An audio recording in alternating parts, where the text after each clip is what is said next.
Plain साड्या designer blouse आपण किती पाहिल्या, पण क्रश फॅब्रिक मध्ये बघा किती सुंदर कलर बनवलेत आणि मोत्यांचा ब्लाऊज. आणि हा ब्लाऊज पीसचा जो कपडा आहे ना, तो सेम साडीच्या फॅब्रिक मधला. अगोदर स्क्रीनशॉट घ्या, एक पीस आपण ओपन करूया. सुंदर, जर मेहंदी फंक्शन लावा असेल तर हा मेहंदी कलर आहे, खूप सुंदर दिसतोय. मेहंदी म्हणजे सुकी मेहंदी. ही बघा, अतिशय सुंदर ओली मेहंदी म्हणायचं कायला आता. कसला सुंदर कॉन्सेप्ट आहे. मोत्यांचं ब्लाऊज उत्कृष्ट दिसतंय. मस्त असा हा ब्ल्यू कलर, मोरपंखी ब्ल्यू कलर आहे आणि नेहमीच गोड दिसणारा वाईन कलर. आवडीचा रंग बुकिंग बघा. साडीचा फॅब्रिक जसं आहे तसंच ब्लाऊज पीसचा क्रश वाला कपडा आहे.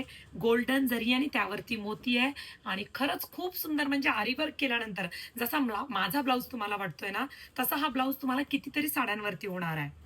इतका सुंदर. म्हणजे जसा माझा ब्लाऊज मी ह्या साडीवर मॅच केलाय, तसं तुम्ही ह्या साड्या घेतल्यानंतर हा ब्लाऊज तुम्ही बऱ्याच साड्यांवरती मॅच करू शकता. राणी पिंक कलर आहे, आरी वर्क केलेलं संपूर्ण काम आहे, पीच कलर आहे, मेहंदी कलर आहे, असा सुंदर कॉन्सेप्ट आहे. एक पीस ओपन करूया आणि साडीचा कपडा एक नंबर आहे.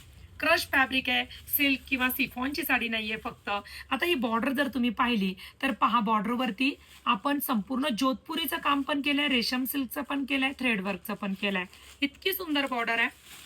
म्हणून मी तुम्हाला म्हणत असते की प्रीमियम क्वालिटी. छोट्या छोट्या गोष्टी केल्याने साडी अजून सुंदर दिसते. हे बघा, वाव, काय सुंदर कलर आहे बघा. काळपट गोल्ड कलर किंवा कोरड्या मेहंदीचा कलर, क्रश वाला फॅब्रिक, लांबून ऑर्गेन्झा दिसणारा. ओके, आहे ना सुंदर साडी. तुम्हाला आवडेल तो रंग तुम्ही बुकिंग करू शकता.